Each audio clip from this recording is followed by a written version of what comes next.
Buenas tardes, nos encontramos en otra cápsula más sobre las confidencias sacerdotales y pues antes de iniciar tenemos unos avisos, así sirve que están al pendiente. El día jueves a las 5 de la tarde será una hora santa por los sacerdotes.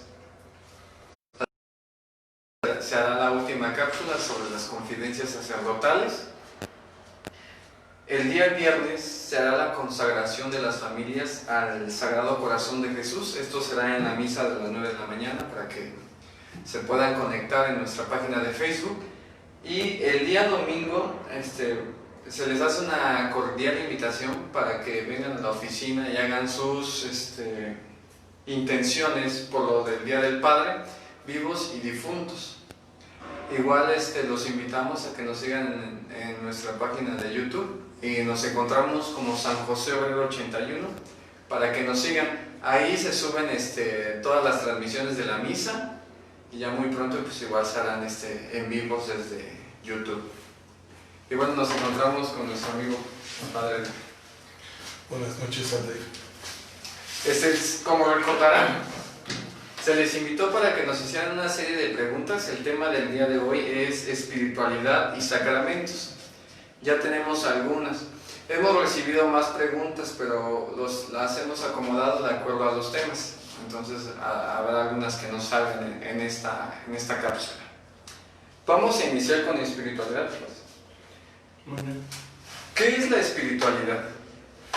La espiritualidad es todo aquel medio que hace encontrarte con Dios y que pone en efecto tus capacidades.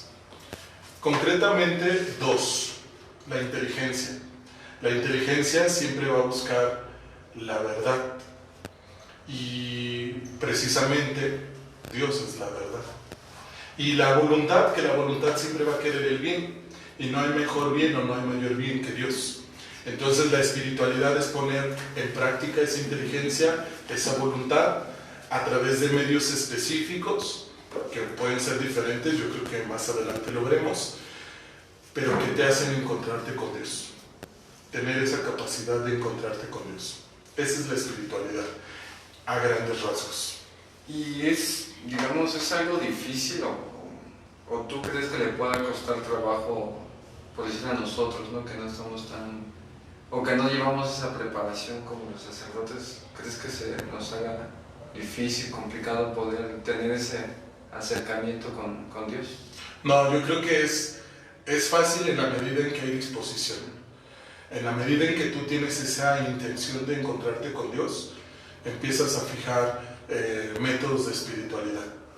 En la medida en que tú tienes esa apertura de conocer a Dios, la espiritualidad se va dando. Muy bien. A ver, medios básicos para una espiritualidad.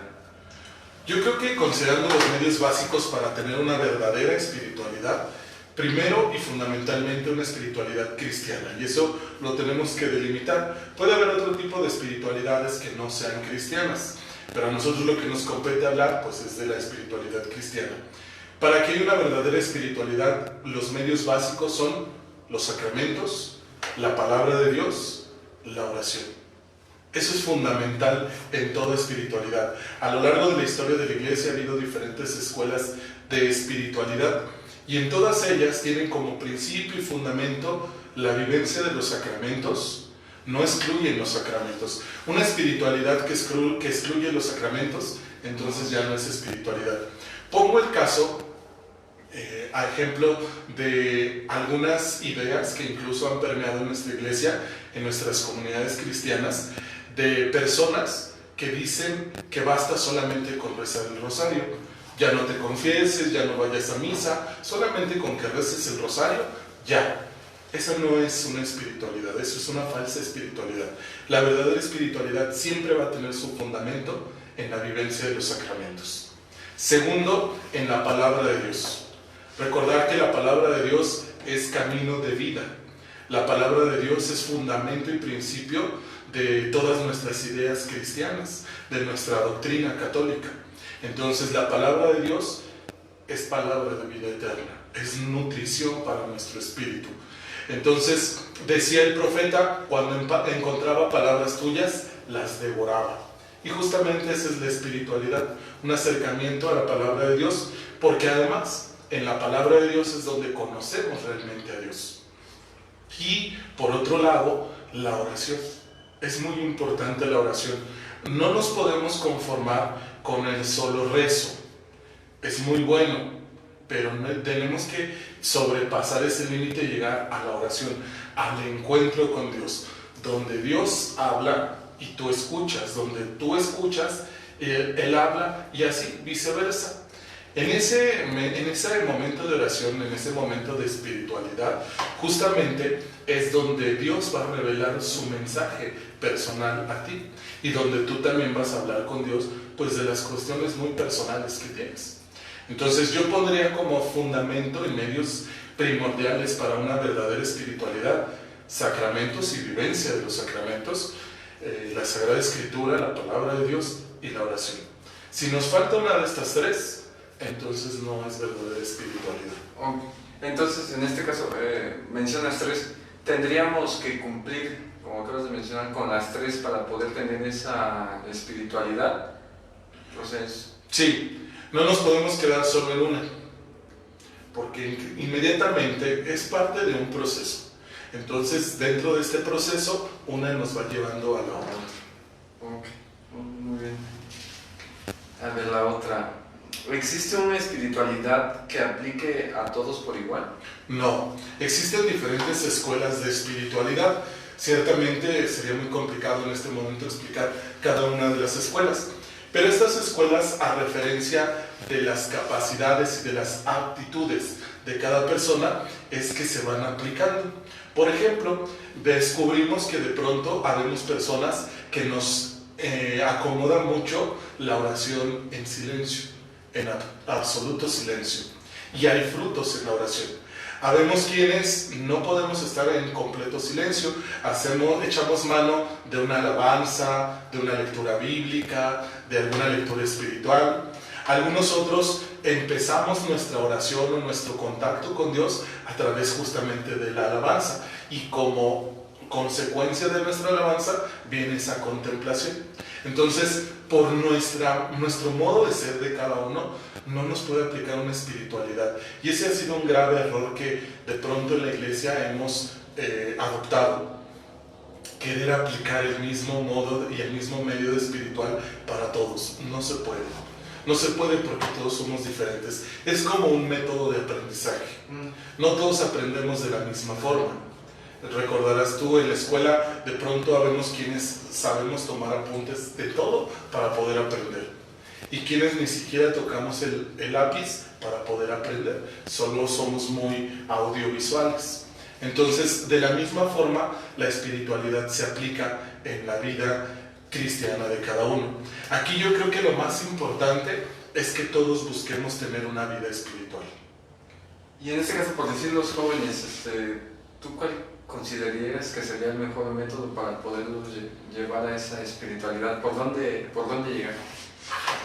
Yo considero que hay una experiencia general en los jóvenes, y es ese ímpetu, esas ganas de conocer, ese deseo por aprender, pero que al mismo tiempo de pronto, si lo mal encaminamos, entonces se convierte en rebeldía, en revolución. El Papa Francisco ha utilizado frases muy significativas para que los jóvenes vivan una espiritualidad. Recordarás, por ejemplo, que en Río de Janeiro nos dijo que los jóvenes tenían que hacer lío. ¿A qué se refiere con ese lío? A poner en movimiento. Y eso es justamente lo que necesita nuestra iglesia, pero no poner en movimiento como los movimientos que estamos viendo actualmente en la sociedad, donde hay destrucción, hay agresión, hay todas estas conductas que van en contra de la verdad y en contra del bien. El lío al que se refiere el Papa Francisco es un lío justamente espiritual, donde los jóvenes tomen parte de la vivencia de los sacramentos, donde los jóvenes tomen su Sagrada Escritura y aprendan de la palabra de Dios, donde a los jóvenes no les den ni miedo ni flojera acercarse a la oración.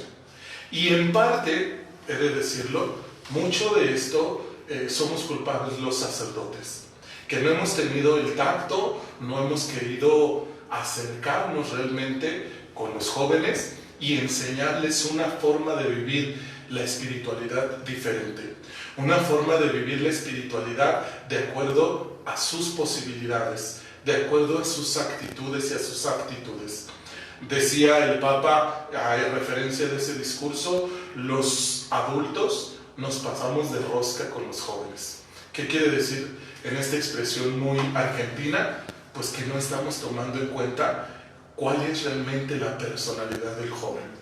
Una personalidad fuerte, impositiva, una personalidad muy impulsiva, pero que aún dentro de todo ello hay un espacio para conocer a Dios. Y que muchos jóvenes, digo, yo conozco muchos casos, se abren justamente a ese encuentro con Dios. Y es muy hermoso, en la experiencia personal, es muy hermoso encontrar jóvenes que encuentran ese camino espiritual. Encontrar jóvenes que verdaderamente viven esa espiritualidad. Es muy hermoso porque trae consigo muchos frutos. ¿Y tú crees que sea un factor la edad? Bueno, sí, en el sacerdote. O sea, ¿la edad es un factor para que los jóvenes se acerquen o...? Es decir, un sacerdote joven va a traer jóvenes, un sacerdote anciano va a traer ancianos. Yo creo que no. Yo creo que más bien se trata de la actitud que tú tengas ante la evangelización. Puedes ser joven y tener toda la fuerza, todo el ímpetu del mundo, sin embargo no querer evangelizar. Y esa es una realidad a la que nos enfrentamos. La intención con que tú evangelices es la intención y también el fruto que va a dar en aquellos que reciben esa evangelización. Puede ser un sacerdote muy anciano que tal vez ya no puedas caminar, que tal vez tus enfermedades te impidan permanecer en ciertos lugares. Pero si tú inyectas esa alegría por conocer a Dios, si tú inyectas verdaderamente, transmites ese deseo por acercarse a Dios, no será un límite, no será un obstáculo. No hay un límite. Bien. A ver, ¿cuál es la diferencia entre religión y espiritualidad? Yo creo que ya que hemos hablado acerca de la espiritualidad, la religión va mucho más allá de una espiritualidad. La religión, especialmente hablando de la religión cristiana católica, es un modo de ser. Y es un modo de ser a ejemplo del Maestro, que es Cristo. Cristo ha instituido nuestra iglesia y por lo tanto nuestra religión para que nosotros a partir de ahí contemplemos de una manera más palpable, más visible el camino de la salvación. Jesús se esfuerza constantemente en el Evangelio por mostrar a sus discípulos justamente estos criterios para alcanzar la salvación. Qué conductas sí están permitidas y qué conductas no están permitidas. La espiritualidad, por eso decía, la religión es mucho más que la espiritualidad. Porque la espiritualidad es, ya que estás dentro de ese medio, de ese camino, ahora ¿cómo le vas a hacer para estar en contacto constante con Dios? ¿Por qué?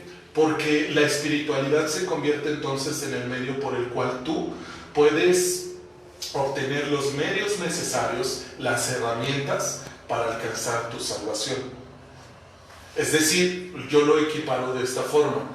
La religión es como el grupo que nos va guiando. Es como aquel grupo que está comandado por un coordinador, por alguien que nos va guiando. Y la espiritualidad es todas esas herramientas que te dan para llegar al destino. Te dan una mochila, te dan un traje, te dan agua, te dan alimento para llegar a la meta. Entonces, la espiritualidad justamente es eso, esas herramientas que se nos van dando para llegar a la meta, a la salvación. Ok. Y bueno, ¿tú cuánto tiempo dedicas a la oración en el día? Pues es variante, de acuerdo a las actividades que se presentan, es variante. Podríamos decir que desde el seminario nos educan de una forma en la que debemos integrar en nuestras actividades cotidianas, especialmente 3 momentos de oración muy importantes, que es el rezo de la liturgia de las horas. Por la mañana laudes, por la tarde vísperas y por la noche completas. Aunque no es exclusivo ese momento, la Eucaristía también es un momento de oración. Las horas santas, las visitas al Santísimo, a veces en tu lugar de descanso, en tu habitación, también haces oración. Especialmente como sacerdote he tenido la experiencia cuando se presenta algún problema, cuando se presenta alguna complicación en la parroquia o cuando llego a tener una plática con alguna persona que requiere de esa oración, pues también son momentos extraordinarios de oración. Y por decir a alguien que no viene a misa, por decir que no tiene la oportunidad de venir a una misa en domingo, ¿qué sería lo recomendable en cuestión de la oración? Ok, habría que aclarar si es una persona que no viene a misa porque no quiere, es una persona que no viene a misa porque no puede, es una persona que no viene a misa porque estamos en plena pandemia. Yo creo que serían 3 escenarios totalmente diferentes. Quienes no pueden venir porque estamos en pandemia, pues es una situación que se ha resuelto a través de los medios de comunicación y que sin embargo la parroquia ha permanecido abierta para esos momentos de encuentro con Jesús sacramentado, pero que finalmente en ese construir su vida espiritual, también en casa van buscando esos momentos de encuentro con Dios. Van buscando esos momentos de oración por la mañana, a mediodía, por la tarde, por la noche antes de dormir. Son variantes. En el otro escenario, en el de aquellos que no pueden venir a la Eucaristía por alguna imposibilidad física, pues se trata de tener ese acercamiento a través de los familiares y de ofrecerle esos medios por los cuales pues puede vivir, especialmente en el momento de enfermedad o de una dificultad, una ofrenda a Dios. Y de quienes no vienen a misa porque no les interesa y no lo quieren, pues yo creo que partimos de ahí, no hay una voluntad de encontrarse con Dios. Por lo tanto, muy comúnmente, he de decirte esto, muy comúnmente esas personas se conforman solamente con el rezo. ¿A qué me refiero con el rezo? Medianamente hacer algún rosario, y eso cuando es una situación extraordinaria de un novenario de difunto, de la Virgen de Guadalupe, y que les dan el atole, el taco de carnitas, algo así, ahí están presentes. Alguna peregrinación que incluso no tienen la intención de entrar a participar de la misa en el santuario, sino solamente caminar y echar cotorreo en el camino. De aquellos que dicen yo voy a misa cuando me nace, realmente nunca les nace. Y cuando les nace tarde, les nace media hora después de que empezó la misa. O de aquellos que se acercan a los juramentos, a las mandas, especialmente a San Judas Tadeo, a tantos santos que hoy vivimos esas diferentes mandas, pero que no se acercan a la vida espiritual como tal. Solamente son como mejoralitos que ellos toman. Entonces sí son escenarios muy, muy distintos. Son escenarios muy distintos. Bien, vamos a pasar entonces con las preguntas sobre sacramentos. En el tema del sacramento de reconciliación, ¿todos los sacerdotes pueden confesar? En estricto rigor sí. La norma lo dice de tal modo que el hecho de la ordenación sacerdotal implica ya el poder de perdonar los pecados, así como lo ha instituido Jesús. Reciban el Espíritu Santo, a quienes les perdonen los pecados les quedarán perdonados, y a quienes les queden sin perdonar les quedarán retenidos. Sin embargo, el Código de Derecho Canónico nos marca una norma muy importante. El sacerdote, no por el hecho de ser sacerdote, está cualificado para emitir un juicio dentro del sacramento de la reconciliación. Y no me refiero a un juicio porque vaya a enjuiciar al penitente, no. Tienen que aplicar un juicio de tal modo que ayude la situación del penitente con los dogmas cristianos especialmente. Entonces tiene que haber un sano juicio y un buen conocimiento de la doctrina cristiana para poderla aplicar en un consejo dentro del sacramento de la reconciliación. Y para ello tenemos que estar cualificados. ¿Cómo nos cualificamos los sacerdotes para poder confesar? A través de un examen que primordialmente lo realiza el señor obispo y se llama examen ad audiendas. En este examen ellos se van dando cuenta si tú estás capacitado realmente para ejercer el ministerio de la reconciliación en medio de una comunidad. Es decir, si tienes los criterios básicos de moral, de teología, de cristología, de pastoral, en fin, tantos medios por los cuales de pronto se aplica un juicio a una situación muy concreta. Entonces, en este caso, aunque sea sacerdote, tiene que pasar todavía por ese proceso, ¿no? Tener esas capacidades para poder dar... En algunos casos ese examen se realiza antes de la ordenación, en algunos otros se realiza después de la ordenación. Aunque aquí me gustaría hacer un paréntesis. Dice el Código de Derecho Canónico que en peligro de muerte, entonces es la excepción de la norma. Vamos a suponer que de pronto es ordenado un sacerdote el día de hoy y la cita para el examen ad audiendas es hasta la próxima semana y de pronto nos encontramos a alguien con quien está en peligro de muerte, está agonizando. Se puede aplicar el sacramento. Hay una excepción entonces. Sí. Ok. A ver, una vez recibido el bautismo en la Iglesia católica, ¿es válido poder recibir el bautismo en otra religión? En tema de sacramentos hay algo muy importante y fundamental. Yo creo que lo deberíamos de comprender. Hay sacramentos que imprimen carácter, le llamamos así. Es un sello indeleble que no se borra en toda la eternidad. Es decir, tú una vez que has sido bautizado dentro de la Iglesia Católica, eres bautizado, eres hijo de Dios para siempre. Eres miembro de la Iglesia Católica para siempre. Que tú ya no quieras estar dentro de la Iglesia, eso es cuestión tuya. El sacramento de la confirmación también imprime ese carácter, como esa pertenencia de Dios. Y el otro sacramento que imprime carácter es el orden sacerdotal. Eres sacerdote para siempre, para toda la eternidad.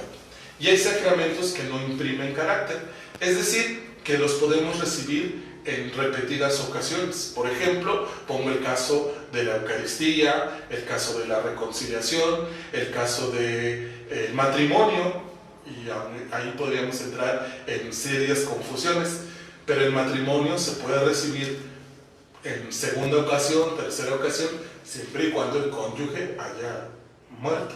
Entonces, por eso el matrimonio no está dentro de los sacramentos que imprimen carácter. El sacramento de la unción de los enfermos también se puede recibir en repetidas ocasiones. Entonces, como lo menciona la pregunta, una persona que se bautizada dentro de la Iglesia Católica, ¿es válido otro bautismo?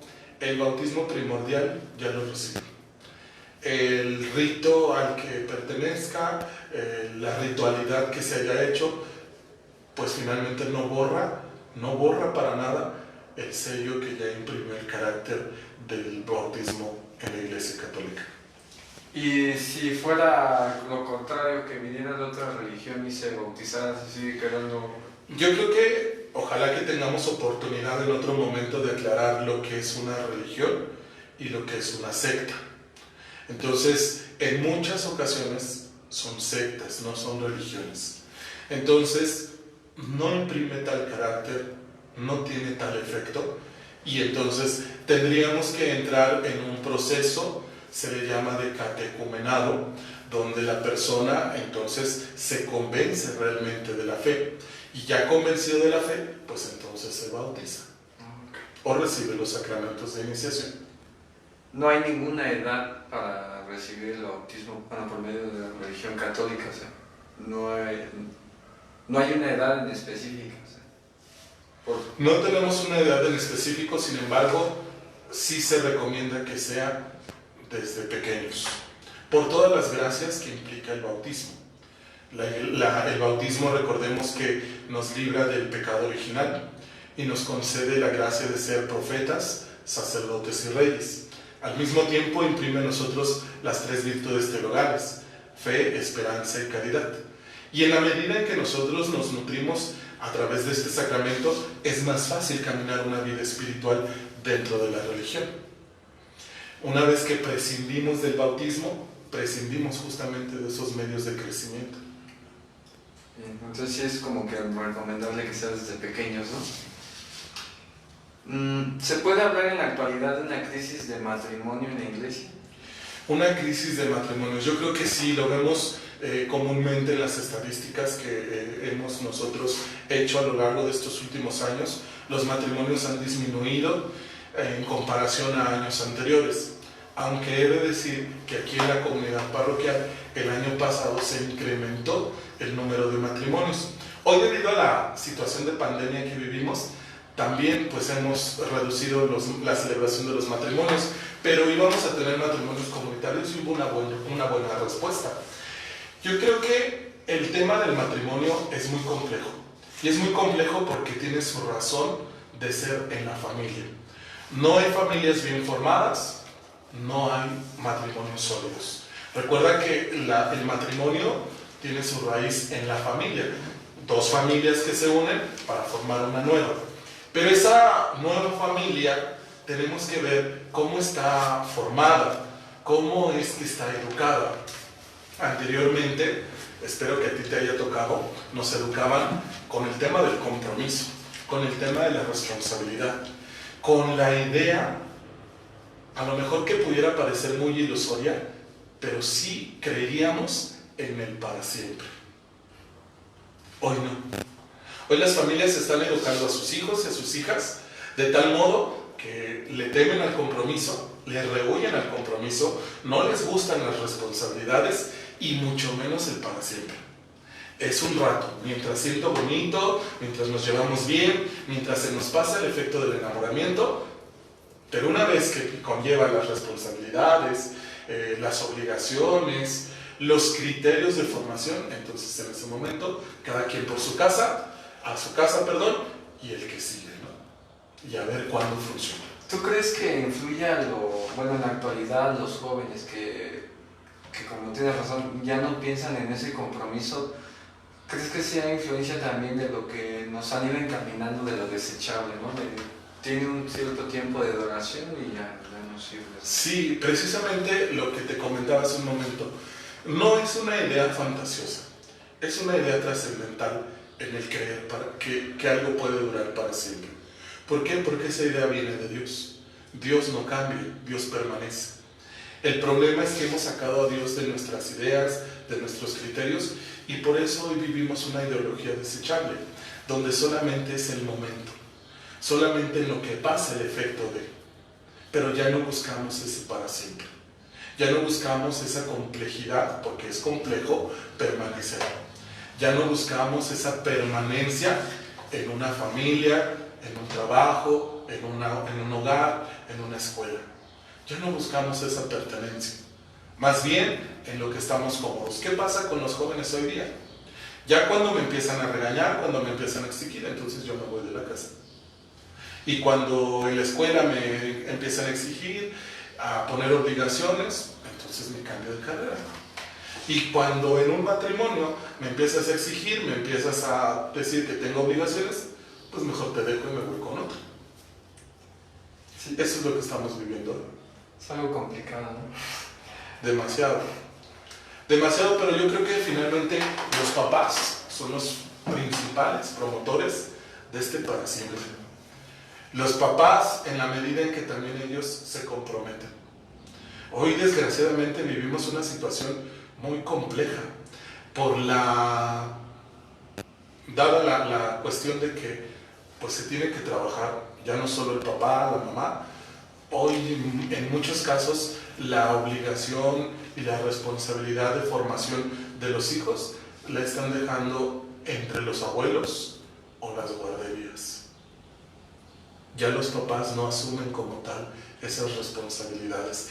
No estoy diciendo que todos, pero es más fácil evadir esa responsabilidad como primer formador de tus hijos. Hoy el primer formador es el celular, la tablet los abuelos, la escuela y por último los papás. Sí, bueno, de cierta manera la rutina de una familia ha cambiado, ¿no? Ya no es la misma de hace 20, 30 años. Y bueno, a lo mejor eso influye mucho también en esa toma de decisiones, ¿no? En este caso de los matrimonios. Tenemos otra, debido también a lo de esta contingencia, es la de... Dice, en este momento de contingencia, ¿son válidos los sacramentos a distancia? Ojo, no podemos generalizar. Solo hay un sacramento que está siendo válido en este momento a distancia y que es la Eucaristía. Hablo del sacramento de la reconciliación, no se puede hacer, porque atentaría contra la dignidad y la integridad del penitente. Es decir, si yo me atrevería a hacer una confesión por Facebook, por WhatsApp, por teléfono, corremos el riesgo de violar la intimidad del penitente. No se puede hacer eso. No se puede realizar un matrimonio a través de una transmisión. No se puede realizar una confirmación. No se puede realizar un orden sacerdotal. El único sacramento que en este momento, ante la situación de pandemia que vivimos, es válido y es fructífero, es la Eucaristía. La Eucaristía. Sí, bueno, sí lo hemos visto en las misas. Para terminar, tenemos otra aquí, a ver. En peligro de muerte y ausencia del sacerdote, ¿a qué se procede? En peligro de muerte y en ausencia del sacerdote, que es el tema que hoy estamos viviendo especialmente en los hospitales y que también se nos recomienda no visitar a los enfermos, a referencia de que la pandemia. En los hospitales no nos permiten la entrada a los sacerdotes por orden oficial. Y también es importante saber cuál es el criterio que se debe seguir. Ante una situación tan compleja como es la agonía de un ser querido o incluso de nosotros mismos, y ante la ausencia del sacerdote, se invita a hacer un acto penitencial perfecto, un acto de contrición perfecta. Es decir, lleva un examen de conciencia previo. El examen de conciencia nos va a hacer mirar en qué hemos fallado y especialmente en qué le hemos fallado a Dios, y nos va a mover al arrepentimiento y a pedirle perdón a Dios de corazón por aquello que hemos realizado. Me ha tocado especialmente en esta situación de pandemia guiar algunos actos de contrición perfecta para hermanos que están lejos y que se encuentran muy graves. Se hace a través de manera escrita o a través de una guía, de tal modo que él pueda realizar de manera consciente especialmente. ¿Qué es lo más recomendable, ¿no? En este momento de pandemia? Sí, sobre todo es una situación compleja. A veces atacan mucho a los sacerdotes porque dicen, ¿dónde están los sacerdotes en este momento que los estamos necesitando? Sí, pero en muchas ocasiones muchos de esos enfermos no es de gravedad. Y de pronto, si yo me dedico a ver a tantos enfermos, yo puedo contagiarme. Y el problema no es ese, el problema es que yo puedo ser asintomático y entonces llevarle la enfermedad del virus a alguien que está mucho más vulnerable y que si no estaba en peligro de muerte, lo ponemos explícitamente en peligro de muerte. Ahí también ya implica la responsabilidad, ¿no?, de cada uno. Claro. Bueno, pues gracias por acompañarnos, amigo, y voy a repetir los avisos que di al inicio para las personas que se fueron conectando en la transmisión. El día jueves a las 5 de la tarde habrá una hora santa por los sacerdotes. Igual a las 7 será la última transmisión sobre las confidencias sacerdotales. Igual los seguimos invitando a que nos sigan enviando sus preguntas. ¿Algún tema en especial? Sí, quisiera regalarles unos libros. Es una síntesis del Catecismo de la Iglesia Católica, pero hay condiciones para este regalo. Son 4 los que tenemos ahorita y quisiera dárselos a las primeras 4 personas que nos respondan a través de inbox, de mensaje, ahorita que termina la transmisión. Las primeras 4 personas que contesten 2 preguntas fundamentales. Una, ¿cuáles son los sacramentos que imprimen carácter? Esa sería la primera pregunta. ¿Cuáles son los sacramentos que imprimen carácter? Y segundo, ¿cuál es la diferencia entre religión y espiritualidad. Las primeras 4 personas que tengan esa respuesta y la contesten a través de mensaje, les daremos este regalo. Obviamente lo tendrán que venir a recoger aquí a la parroquia.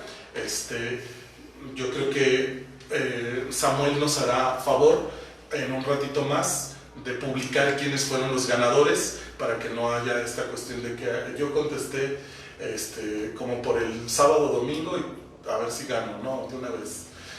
Ojalá que le puedan poner empeño y las primeras 4 personas se ganan su síntesis del Catecismo de la Iglesia Católica.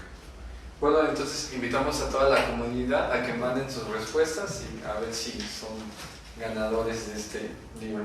También el día viernes se va a hacer consagración a las familias al Sagrado Corazón de Jesús. Esto va a ser en la misa a las 9 de la mañana. Ya saben que es por la transmisión por medio de Facebook.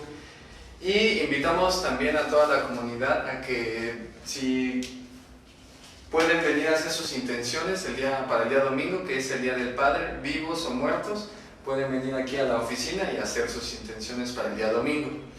Y bueno, pues les damos las gracias a ustedes por acompañarnos, al Padre por estar aquí y resolver nuestras dudas. Y bueno, que tengan una bonita tarde, noche. Que Dios los bendiga a todos.